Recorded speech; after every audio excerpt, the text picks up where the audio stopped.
Hello everyone, आज का हमारा टॉपिक है इंडस्ट्रियल रिजोल्यूशन पॉलिसी 1973। तो 1973 की पॉलिसी में गवर्नमेंट ने 7 इंडस्ट्रीज को कोर इंडस्ट्री के कैटेगरी में इंक्लूड कर लिया था। वो 7 इंडस्ट्रीज थी: iron and steel industry, cement, coal, crude oil, oil refining और इलेक्ट्रिसिटी। इन 7 इंडस्ट्री को हम या तो बेसिक इंडस्ट्री बोलते हैं या फिर कोर इंडस्ट्रीज।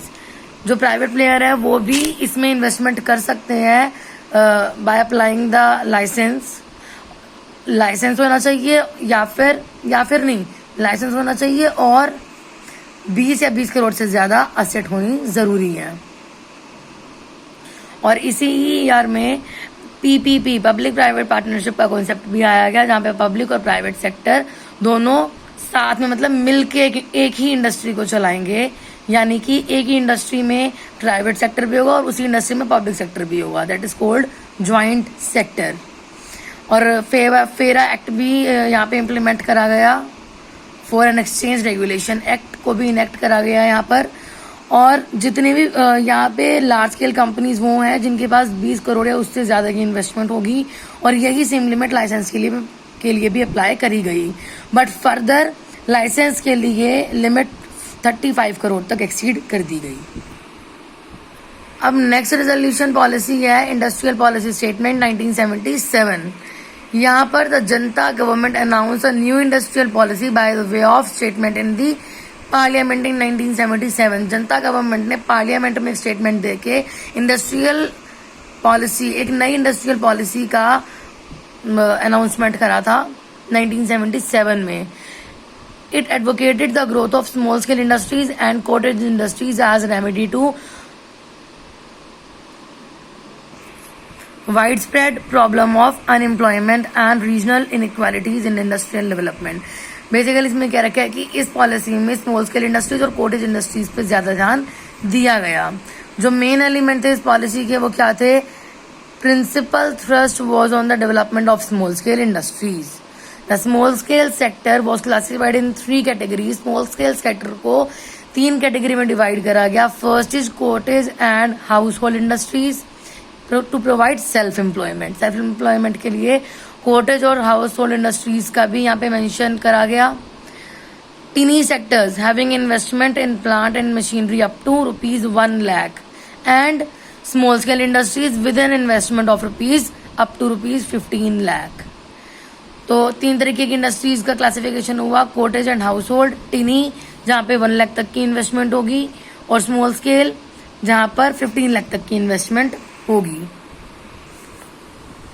इस पॉलिसी में फर्स्ट पॉइंट जो इन्होंने मेजर लिया गया, उसका फर्स्ट मेजर है रिजर्वेशन लिस्ट फॉर स्मॉल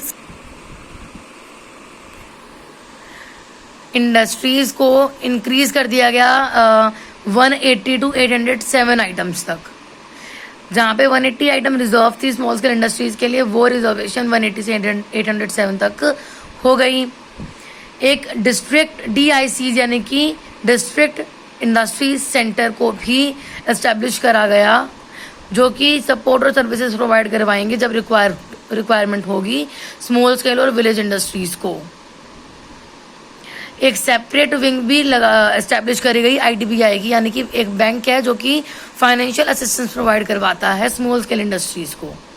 नई खादी और पॉलिस्टर का भी इंट्रोडक्शन हुआ इसी ही स्कीम में। Appropriate technology to be developed by small and village industries.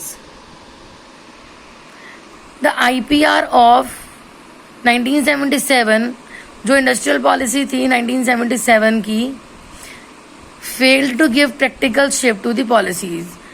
The short period for which the Janata party यानी कि 2.5 years का जो इन्होंने सिर्फ 2.5 साल ही रूल करा था, उसके बाद ये रूल नहीं करा इन्होंने। तो वो 2.5 साल का जो रूल था वो एनफ नहीं था इनके लिए पॉलिसी को इम्प्लीमेंट अच्छे से करवा सकें। तो वो फेल रहे इस पॉलिसी को अच्छे से इम्प्लीमेंट कराने के लिए।